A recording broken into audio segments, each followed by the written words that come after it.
I would first like to welcome you and thank you all for joining today. My name is Leonardo Improta and I'm a communication officer at Fondazione Icons. I'm moderating the webinar of today, and it's a pleasure for me to welcome you to the second public online event of the DriVe2X webinar series. Before we begin, I would like to briefly introduce you to our project, DriVe2X. DriVe2X is a EU-funded project under the Horizon Europe program. We aim to accelerate this shift to mass electromobility deployment through innovative smart charging techniques and technological advancements in bidirectional charging solutions. Our main objectives are improving knowledge of V2X technology, understanding user behavior and barriers, and that is the case of today's webinar. Developing a user-centric local V2X marketplace, testing affordable and user-friendly solutions, assessing impacts on grid and energy markets, and supporting wider research and market uptake. DriVe2X in numbers is composed by 20 different partners from around Europe and UK, with a consortium which is led by Lund University, and contributions from research organizations such as TNO, the partner who is presenting this webinar today, universities, technology providers, cities, and horizontal partners like Fondazione Icons, the partner that I'm representing today. The project has also identified 8 specific demonstration sites in 5 different countries where the charging technologies are tested and validated. We have the Isle of Wight in UK, Maya in Portugal, Terni in Italy, Amsterdam in the Netherlands, and Budapest in Hungary. These pilots cover different charging scenarios, including vehicle-to-building, vehicle-to-grid, vehicle-to-home applications. And that allow us to and the project to assess benefits for different users in local contexts. Now moving into our event today, together with our experts from TNO, we'll discuss the topic of human willingness. More specifically, the webinar will focus on the human side of DriVe2X and V2X, understanding drivers' willingness to adopt bidirectional charging, quoting the title of the event. Our experts in the field will explain the importance of user engagement when it comes to implementing V2X technology. And they will also provide insights into their studies and how they are researching the needs and preferences of car drivers when it comes to bidirectional charging. Going briefly through the agenda, we will have an introduction to human factors in DriVe2X by Carlos Montalvo. Then we will have a Q&A session. Then we will have a presentation about V2X adoption profiles by Matthijs Bodiler, and then another Q&A session if needed. And then finally, we will have a last presentation from, again, Carlos Montalvo about the implications for V2X landscape. We will then have another Q&A session and then the closing one. Some ground rules for today. Before starting, please post your question in the chat. It will be then used to inform the Q&A session after each presentation. Remember to stay until the end, as you will receive an info pack as a takeaway, which is a dissemination product that will summarize what we discussed today with you, that you can use as a reference to read through, again, everything we have discussed with our expert. And finally, this is the second of a series of webinars. Remember to follow the DriVe2X project on social media, such as LinkedIn, so that you won't miss the upcoming events. I will now leave the floor to our expert, Carlos Montalvo, for the upcoming presentation. Before giving him the mic, I will briefly introduce himself. Carlos Montalvo works as a senior research scientist on strategy and innovation policies at TNO. He carried out a multidisciplinary curriculum in his education, a bachelor degree in electromechanics engineering, a master's degree in applied economics, and a PhD in science and technology policy studies. He has extensive practice as engineer in project and research and development management, and in multidisciplinary and international policy research. His experience in industry, research and development, and policy research built a profile to coordinate large-scale multidisciplinary and intersectoral applied research and consultancy. Over the last 24 years, this research output gives support to European institutions in several key research and innovation actions and policy, and his work on behavior and innovation has been recognized as pioneering in the literature of innovation studies. He also coordinated the first large-scale European project based on behavioral science and innovation research to support the energy shift from within the first environmental technology action plan for energy, transport, industry, and agriculture. But now, with no further ado, I'll leave the floor to Carlos. So please, Carlos, it's your turn.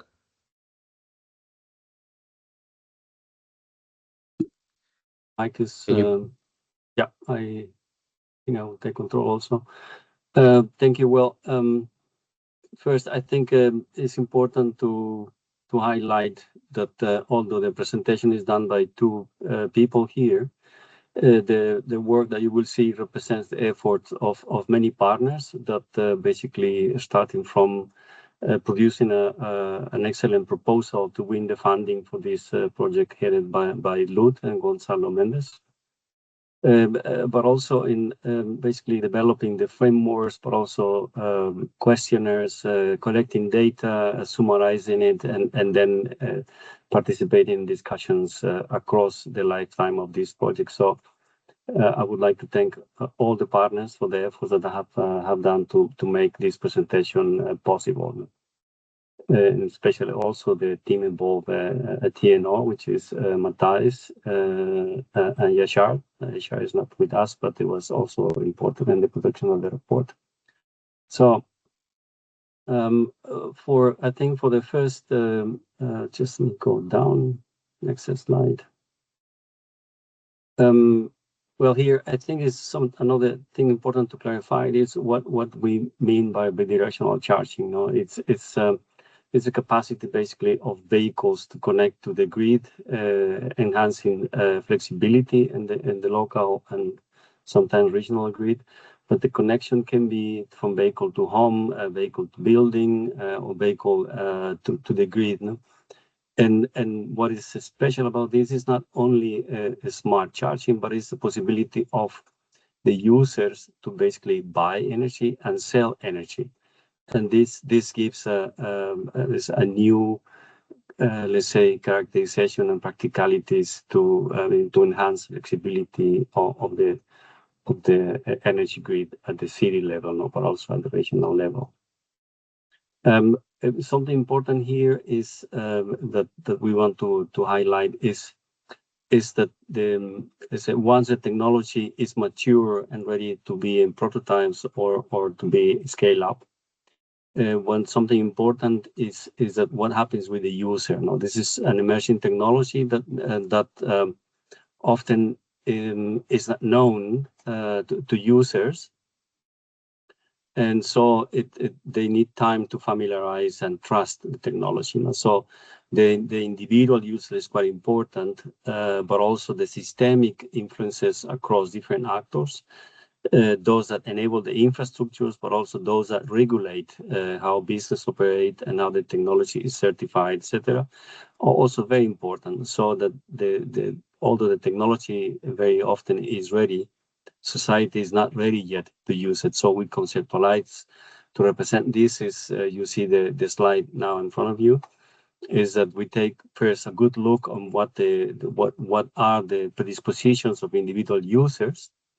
To then look into what are the potential influences and the needs of actions for others in the ecosystem of innovation, which in this case is how we scale up bidirectional charging. Yeah. Here, we're taking a sort of, I will go quickly into what kind of framework we use to look into the willingness and to engage in the use of this new technology. We use models that are quite well known in behavioral sciences and modified and applied to our case. No? So what you see in the left side of the figure is, let's say, those actual practical conditions that people experience. So like what are the potential results of the use of the technology? who might be supporting or against it. I mean, and also the resources that people have and knowledge to engage with the technology itself. And this creates a moment of, let's say, when people evaluate how the potential results, but also how it might relate to the providers and governments, and the use of it. This is implicit, but it's something that we don't see it as users, but also not as regulators or suppliers. So this leads towards the right side of the figure to an actual propensity to use the technology, and actual behavior that relates also to preferences, when to use it, how to use it, but also let's say the resources that we have to use it. But this is at the individual level. But once we have people that is, let's say, ready to use, we have to check also what are the interactions between other users, whether the regulations are there and the government is ready to support it, or the companies, for example, are ready to supply and invest together with city planners, let's say, to upscale. So it's the behavior of the user itself is not always, let's say, is strongly interdependent to what, let's say, city planners and suppliers and national governments do to support or not this technology. So what we have now is an integrated model to which, let's say, we use it to test what drives people and what preferences they have, to basically go out in the field work and contact people to actually ask them through a survey instrument what they really think about this technology. So what you see here in the right side is the first figure that you saw in the presentation about the behavioral model we use it. But also, but what we wanted to stress here is that this is not only what people see about, let's say, past behavior using EVs or not using EVs, what kind of benefits or costs they see as potential outcomes for using technology, who is supporting it, the agency to actually do it, the emotion that arises, like it worth doing it or it doesn't worth doing it really. But also very important is the charging patterns of preferences and the socioeconomic conditions of the people that are using or we expect to use the technology. This study was set up in a very, let's say, international way, but also involving many people. We involve with local governments, but also policymakers and potential users. But also some important that this is, let's say, we place emphasis in the users and what drives them, but also thinking what others need to do to support the use of the technology. And the elaboration of the, let's say, on setting up of the study, we used basically review the state of the art in technology using behavioral models and value research. And let's say the empirical part constituted interviews with different stakeholders, the elaboration of a questionnaire, and a questionnaire that was in a survey applied in 5 cities across different countries in the EU. And that gives us an important, let's say, validation step to find what are the differences across countries, but also across users and different actors. The types of analysis that we conducted, we will see them really quickly. We use the central trends, correlations, and confirmatory factor analysis, and to differentiate different classes of users, we use it latent claims analysis, where and this latest, my colleague Matthijs will be deepening on that because it brings very good, nice insights into the heterogeneity of the potential interventions. Well, saying this, I would like to say something about the results. I think we were very happy with what we achieved, and let's say once we went into testing the frameworks that we developed.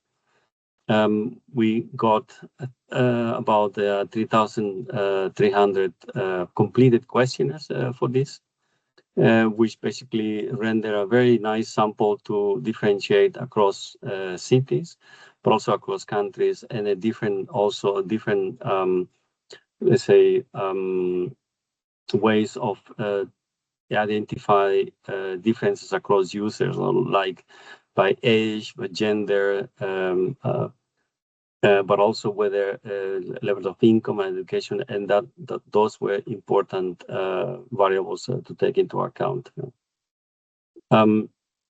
Some of the main results is that basically, as you can see in the upper left side of the slide, is that the confidence and reliability of the questionnaire used was very high, and as you can see in the top parts of the table, most of the alpha factors that we got were very high. So normally a scale to measure a trait in a questionnaire that affects behavior, they say people accept a threshold something like 0.7, and most of it were about that, and well above that too.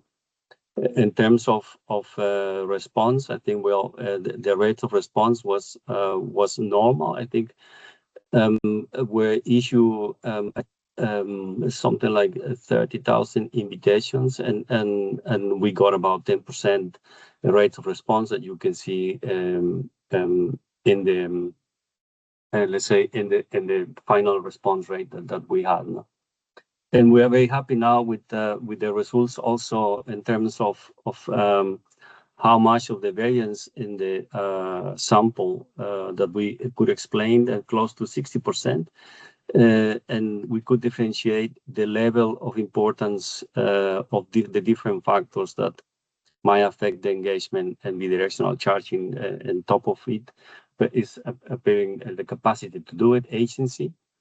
But I mean, the small numbers there, they're difficult to see, but let's say the combination between the perceived outcomes and perception of risk that internal combustions bring to the environment and climate change, in contrast with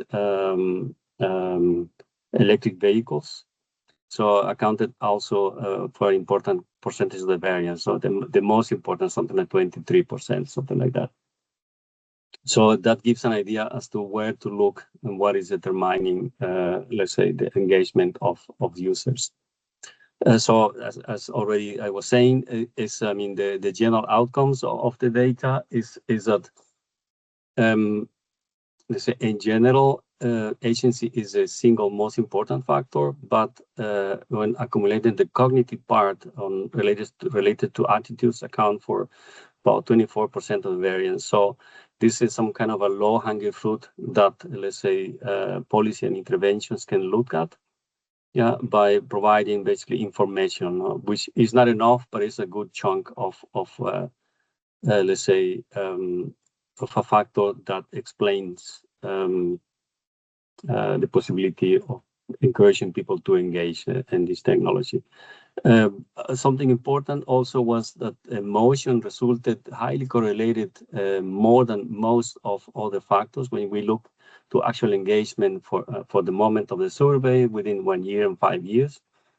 And it was valid before let's say, people responded the questionnaire, and after, even more strong when they responded the question, have finished with the question.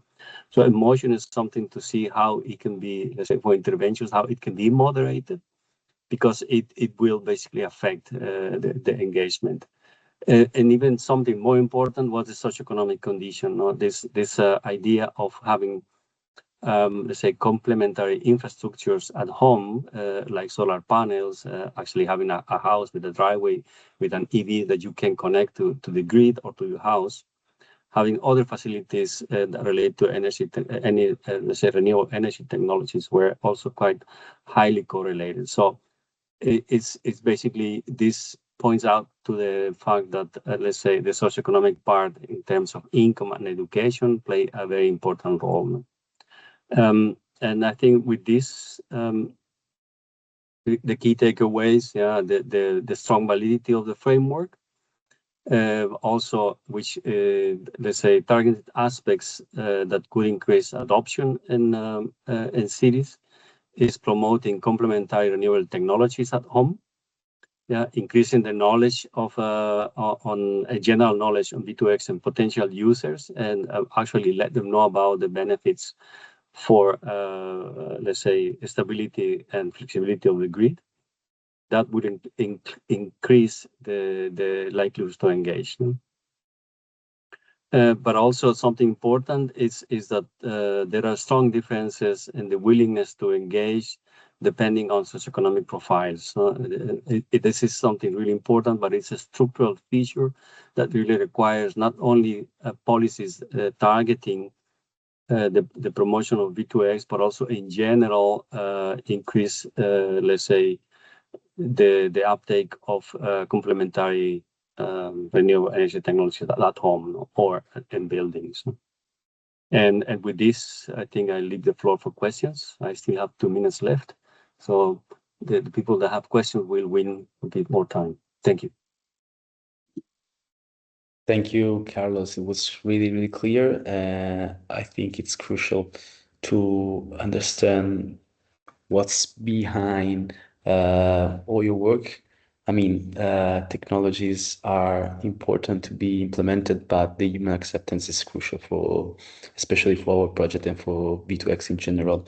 You do not see any questions in the chat so far, but please remember that you can also post it whenever you want. We will take them, note them, and then open the floor later on for discussions if needed.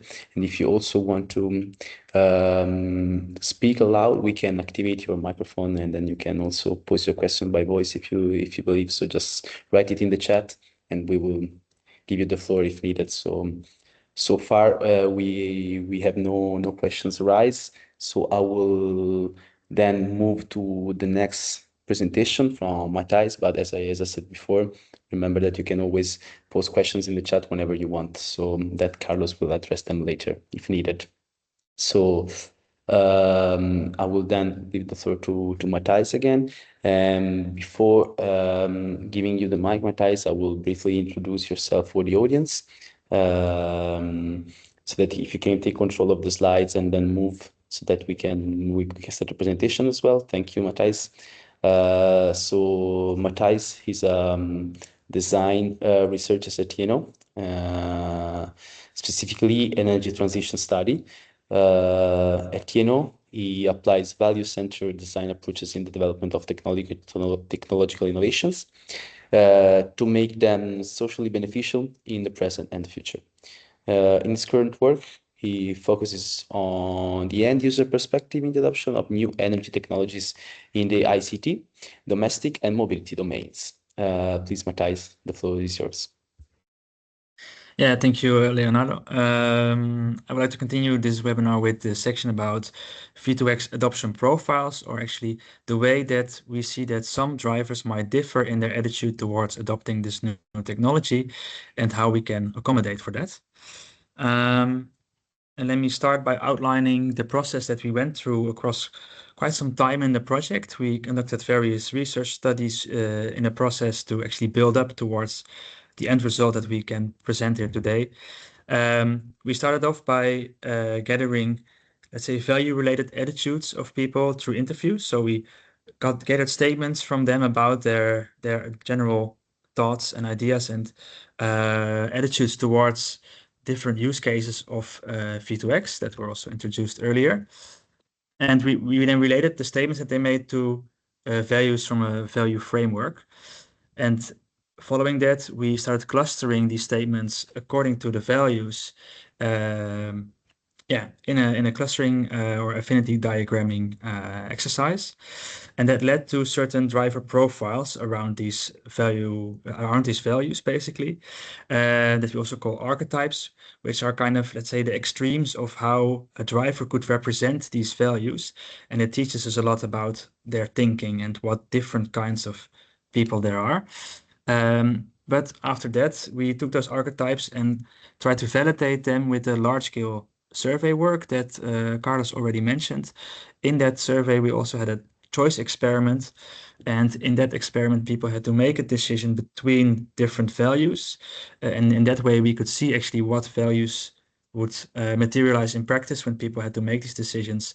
And by that, we could try to find evidence for different types of driver profiles that that match or don't match with the archetypes that we had as a first result. And for the interviews, to get to those first archetypes, we started off with the study with 10 Dutch EV drivers. And then we followed up and supplemented with another 24 interviews across the other countries in the project, which are Hungary, England, and Portugal. And we did those interviews for about 1.5 hours. They were semi-structured and they covered most of the topics that also Carlos already mentioned about attitude towards the adoption, social norms that influence that, but also the agency that they have to adopt it. And already, as already said, we analyzed by doing affinity diagramming and clustering the statements from the interviews around values. And this is an overview of all the values that we gathered related to this technology. Before going into them in detail, these values are again clustered in larger value categories, which are categories that already existed. They are from the Schwartz value framework. And they pretty much cluster in different types of value categories about, let's say, more egoistic values, such as the yellow ones, self-enhancement, values of openness, getting new things in your life, or having the ability to pursue your own dreams and desires. Self-transcendence values, which are the opposite of the self-enhancement, which are more about altruism. And conservation values, again, opposite to the openness values, more about security and familiarism. And in the context of V2X and all its use cases, we found that within the self-enhancement values, people value the monetary aspect, but mainly in the sense that they want to cover any expenses that they would make by engaging with this technology and not take any risks. We saw that they want to be recognized for the input that they give. So any individual efforts made need to also be proportionally rewarded. This doesn't always have to be with the proportionary incentive in terms of money, but it can also be another incentive like a social status reward. Then there's a big value in comfort and convenience. People oftentimes mention that they just want to be able to provide their preferences for using this technology through an app interface that's easily accessible. And lastly, we also see that there's a value of competence here. A lot of drivers fear that things can get very complicated in terms of either regulations that they have to comply to or the hardware that needs to be installed. And this could also be a barrier for them to engage with it. In the openness to change values, we found 2 values, one related to autonomy. Of course, when people start to charge bidirectionally, they might end up with less battery status or charge than they would normally have had. So they see this as a risk that they might not be able to go everywhere where they please. So they require also control about the amount of energy that's discharged.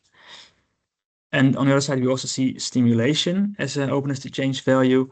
And here we see that for some people, the thrill of using a new technology where they actually have to overcome some learning curve can actually be a very beneficial thing. They think it's exciting, but it's also for a very select few. There's also many people who see this as a barrier. Then the conservation values, we only see one here, which is about security. Many people require there to be some level of trust with suppliers, but also with, basically the foundation warranties, for example, for making use of the technology. So they want to be able to know that they can trust it and rely on agreements and warranties. And lastly, the self-transcendence values.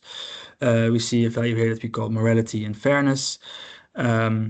For many people, giving energy to the grid is also a social transaction. They don't always require a large financial incentive to do it, but they do see it as a social gesture. So this can be a driving factor in that. Also when they are able to exchange energy with other people, for example. But they also see that for this to be a social transaction, everybody needs to be able to participate. So that's also a big demand for them when using the technology. Now with these values, we started plotting them to arrive at the personas or archetypes.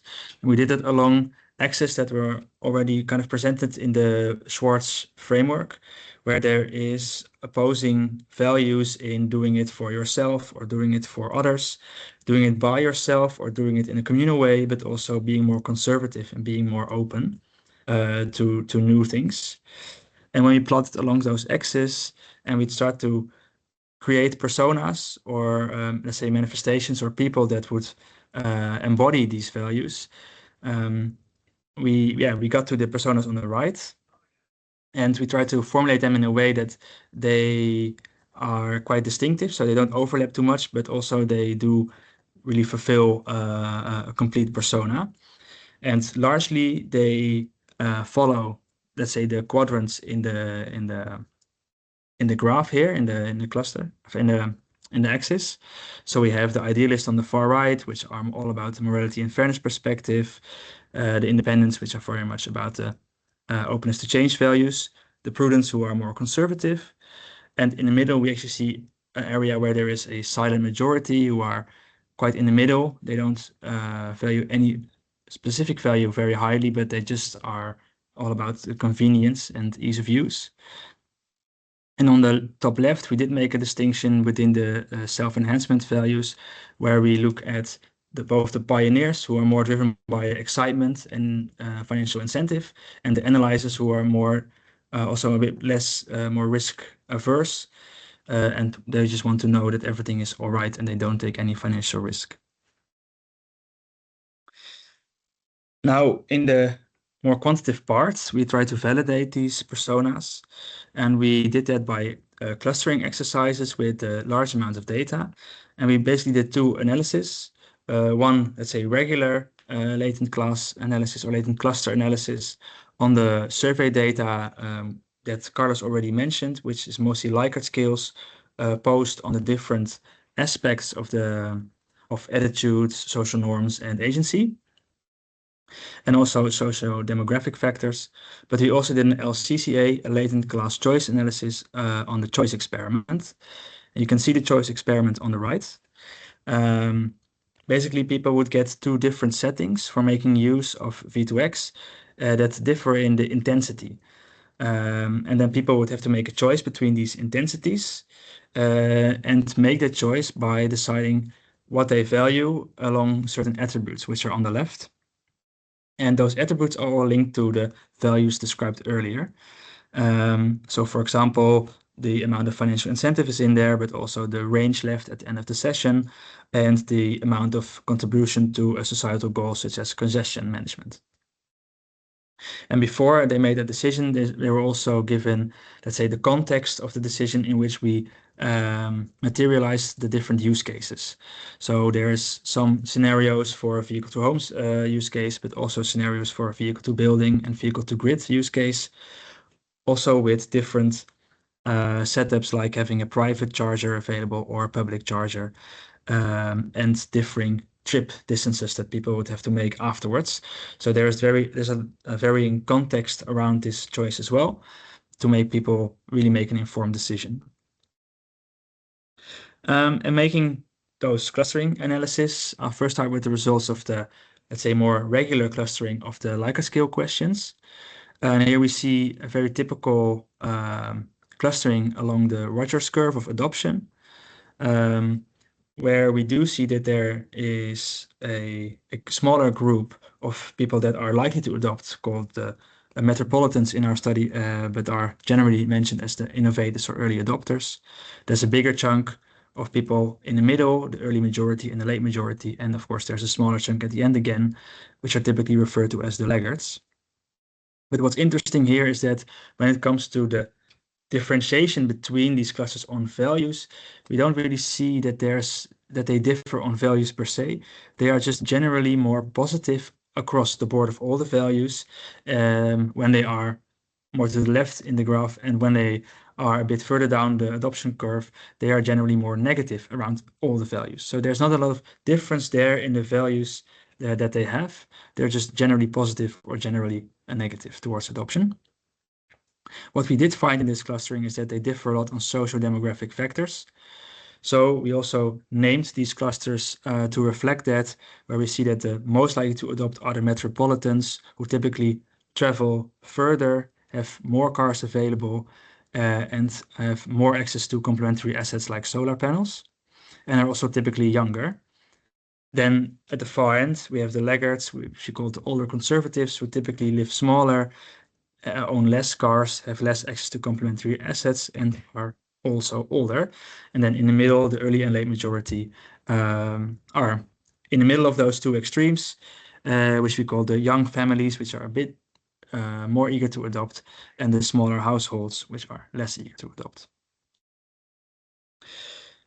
Then when we look at the choice experiment, we found quite different clusters, because here we actually did find some evidence for people making decisions based on value preferences. So no longer all the values are rated equally, either highly or negatively, but actually people were forced to make decisions between them. And not all the archetypes were, we found evidence for them, but for two we found good evidence, which were the silent majority in the middle. They are a very big group. They correspond with around 71% of all our respondents. And we see a very high correspondence with their preferences for ease of use and covering expenses in a way that there is no longer any risk. And we also see quite a high correlation for the idealists in the bottom right, who prefer actually sustainable motivations over monetary incentives. But they are a smaller group with only 11% of our sample. Then for the other ones, we also found some correlation for the group on the top left. I think a group that is typically viewed as the pioneering group, the early adopters. But we found less strong evidence for this group of very utility maximizing people that just require a lot of monetary incentive, and then they will make use of it. And the sample is also quite small, so only 7% of the people in our cluster match this profile.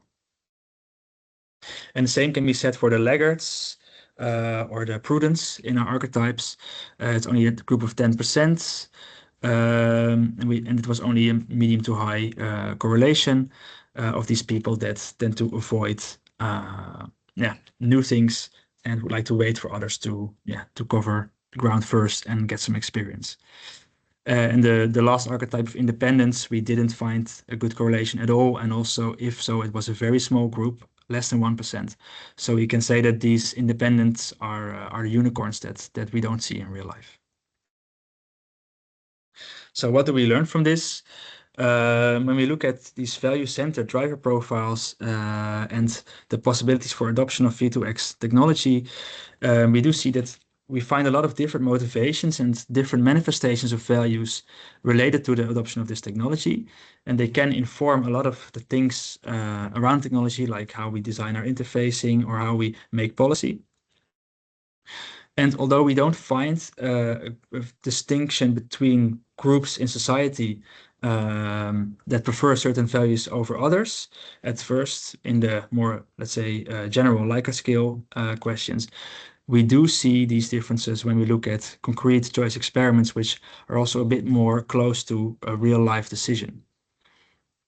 And if we take this into account, we arrive at sometimes quite interesting conclusions, such as that just providing monetary incentive is not always the best way to motivate certain groups of users, and actually trying to motivate them through the societal gain or the sustainability effort that is made might even be more effective, at least for these specific groups of users.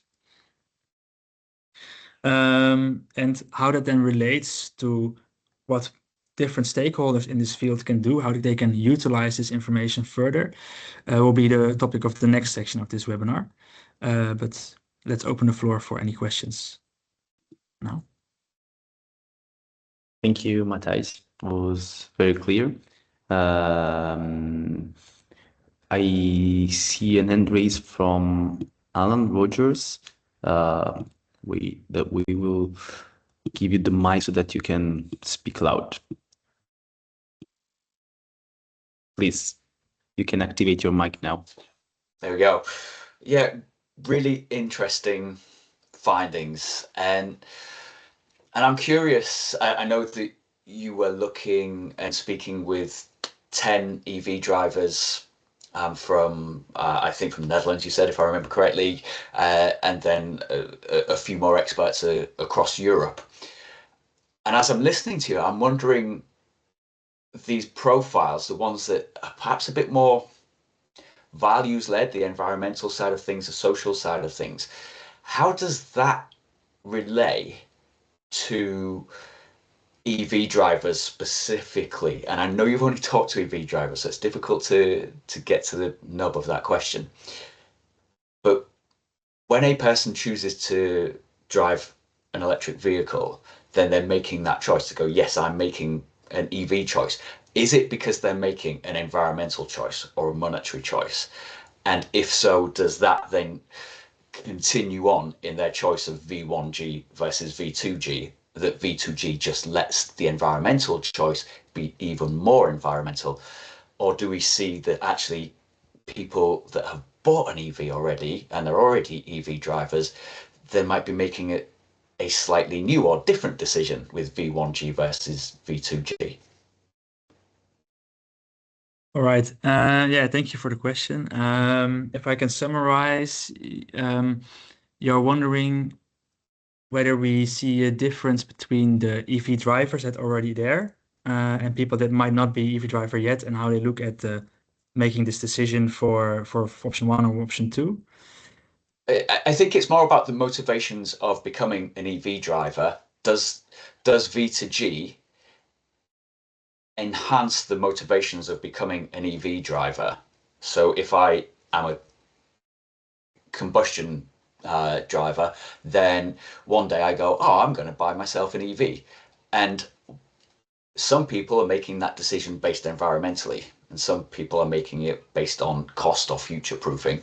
And so then when they come to make a V2G decision, are they saying, oh, I am an environmentalist, that's why I drive a V2G, and that's why I would go, sorry, I'm an environmentalist, that's why I drive an EV, and that's why I would go V2G. And it just kind of extrapolates out their original reason for switching to an EV. Or do we see that people have their original reason for switching to an EV, and then it's a different decision if they would go V2G versus V1G? Yeah, I think so. We mainly looked at this decision for V2, what different type of V2G usage, and we didn't look specifically within this project, at least, at the decision to go and drive electric. So I think the value approach does, I think, lend itself to looking beyond, let's say, individual decisions and saying, okay, hey, this is what actually drove people to make that decision, and it's very likely that this reasoning will be similar when making other related decisions. But whether they manifest in exactly the same way, there can be some nuance there, but it's very likely that the people that make these decisions from an environmental perspective, because this is a value that they hold very highly as a person, that value will represent itself or manifest itself in all the decisions that they make. So there will probably be a lot of, let's say, overlap between the, let's say, if you were to do the same exercise for people making the decision to go drive EV, and there's a, let's say, an environmentalist person that would make this decision, there's probably a lot of overlap between those people and the people that make an environmental decision to go for a certain V2X adoption profile. But like I said, that first decision was not included in this scope, so we didn't make that connection that concrete. Okay. Can I ask just one more follow-up question? Coming from the UK, I know you spoke to a few from the UK, not predominantly. I'm so aware of how the UK is very individualistic. Did anybody from the UK indicate a social preference or a social value for getting involved in V2G? I think they were, we got a lot of the same values, let's say, from all of the different countries that participated. I will say that besides the Dutch pilot, the Dutch context, there were also expert interviews. So it was not only, let's say, drivers themselves, but we did find that across the board there were a lot of similarities between the values that were mentioned. So I'm inclined to say yes, definitely, but apparently you are a bit more skeptical. Yes, only from other work where we ask people certain questions and they say, well, why would I do that? So, yeah, usually it just comes down to money, with a very small number of people going, well, if the neighbor can benefit, that's a plus point, but it's not often the driver. But anyway, I shall be quiet. And just a heads up, I will have to drop in 10 minutes, but so I'll say thank you now. All right, thank you. Thanks. Thank you very much, Alan. I can see that Carlos has his hand raised, so probably wants to complement something. Please, Carlos. Yeah, I think well, I think was almost all discussed, but I just wanted to mention that indeed we face this difference between let's say it was a precondition to use let's say V2G or V2H V2 building to have an EV, but I thought, well, actually, when we look at the let's say the amount of at the total vehicle stock, still is the electric vehicle stock is very small, and the silent majority that we see is a mix of let's say those that have no car but want convenience, and those that have EVs but actually they want the convenience of the service. But let's say I think Matthias, correct me if I'm wrong in this. I think the analysis on LACC was LCA, sorry, was primarily done on EV users, those that do have, and I think it was at something like between 12 to 15% of the whole sample, and so. It's something striking for us that was not expected is to have first emotion that was highly correlated, something really worthwhile doing, buying and selling is energy, and the other was the importance of complementary infrastructure. So there is a hint of to what might motivate people to buy EVs. And that has to do a lot now with the socioeconomic positioning, level of education, income, but also whether they have a home with a driveway or a parking with the recharging facilities. And that already, let's say, if you live in a building where there are, let's say, recharging facilities, you have an incentive or a barrier less, let's say, to do the swap, no? And this has to do with, we go with the next section, which I will talk about what we do about it. Yeah, it's, but I mean, already talking, are there more questions? I don't see any more questions, Carlos, so please, the floor is yours. Go ahead with the last part of the webinar. Okay, take control again. So where we are. Oh, sorry, it's down. Okay, sorry, I'm having a bit of a trouble with scrolling here. 35. Yeah. Okay. This is about the scale up. How we motivate people that let's say they are not using V2X in general, but also is what we do with the. Or how we do it to include those that don't even have a vehicle, yeah, and it's we tried basically kill the two birds with one stone, let's say, which is difficult, but first then going about what we did here is on what recommendations we do to effectuate the scale up of the V2X adoption.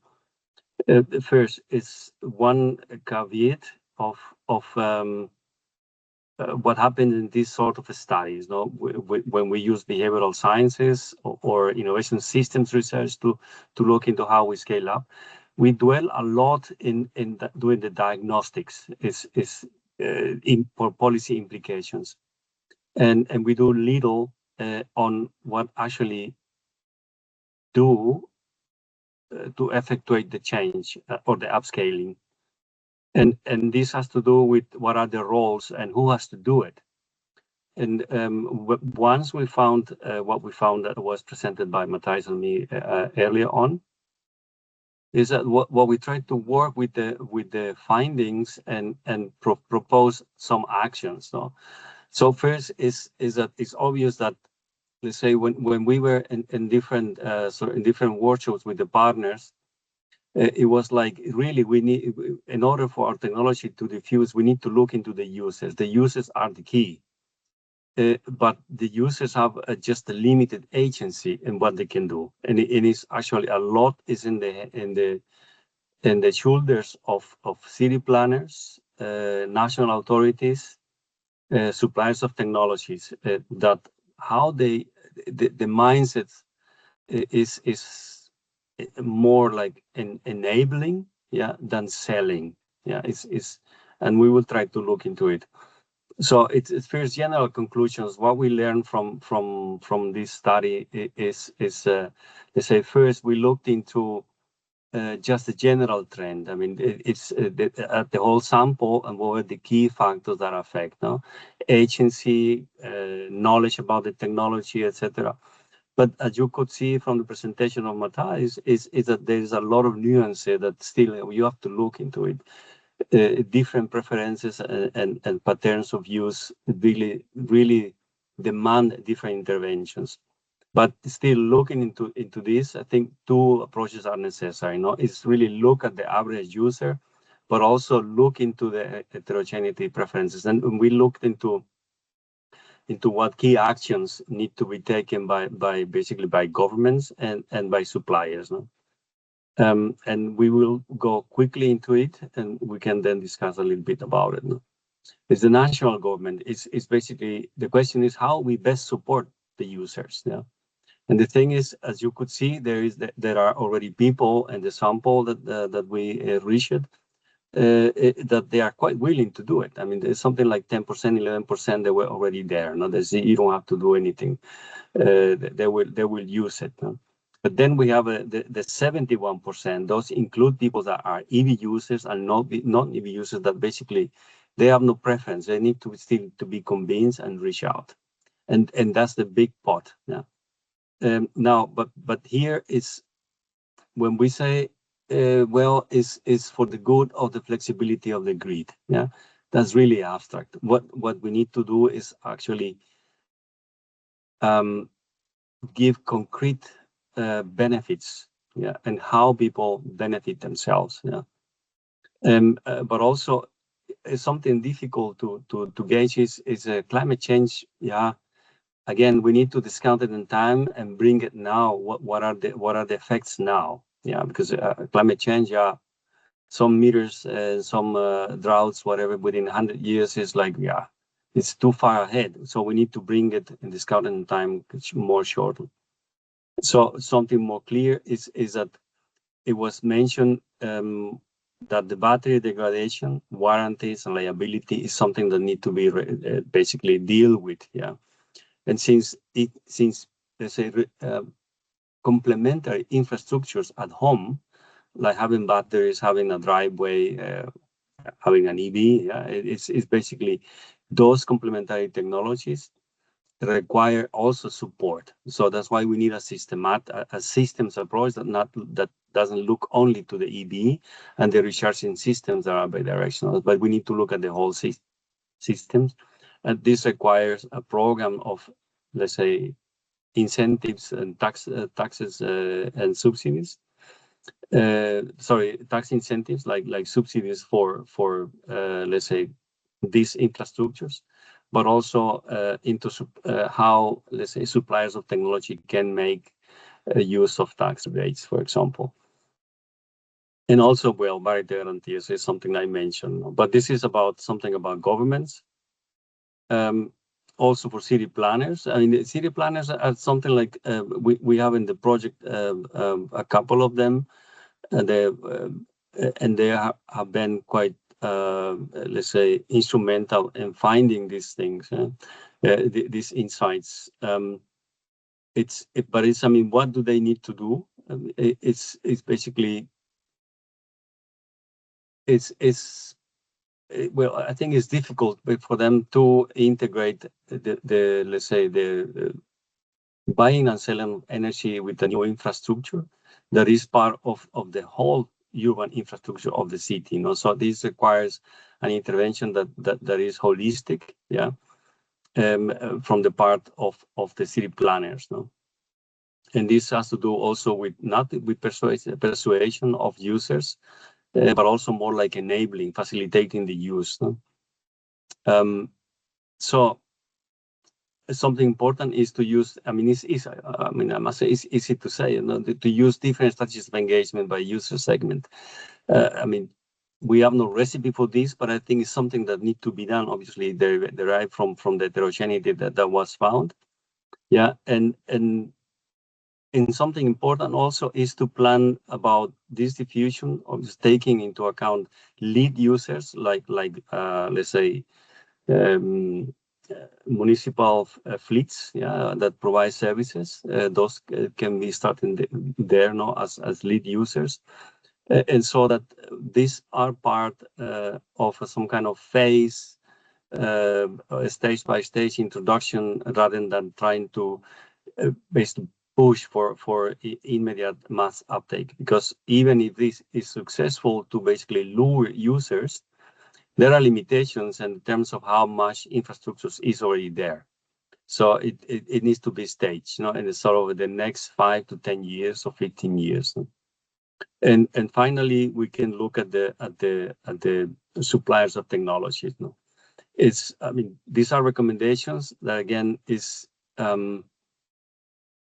I think suppliers of technology, but also city planners, they have in themselves already in the let's say maturing of the technology and maturing of the infrastructure at the city level already quite a lot on the plate, but it's not enough. They need to look and give considerations to how they can lure in the users, no? And these are already some ideas that we have put forward, no?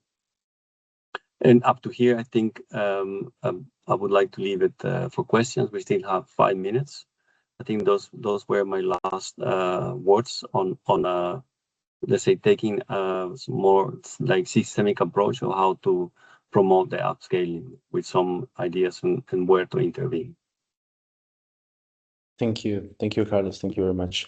Again, as I said before, if you have any questions, please feel free to raise your hands. We can activate your camera and your microphone. You can post it in the chat. So far, I do not see any questions raised. I can see a comment from Alan asking for the recording. Yes, we will provide that for sure. After that this webinar, we will follow up with an email providing you with the recording and the info pack. In the meantime, if there's no questions, you can think about it, but I will just go for the final slides of the presentations. Here are all the contributors from the TNO team.